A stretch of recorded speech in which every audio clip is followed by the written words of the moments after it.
তুমি ভাবো আপন, তার তো নাই তোমার প্রয়োজন, তোমার বুকে রাইখা মাতা করতাছে কবর রে, করতাছে কবর।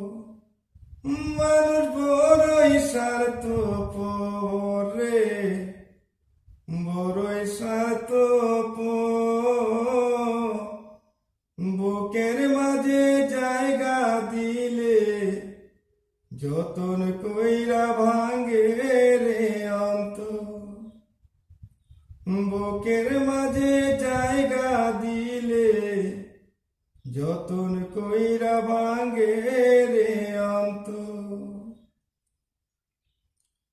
অচেনা এক জংলার পাখি যতন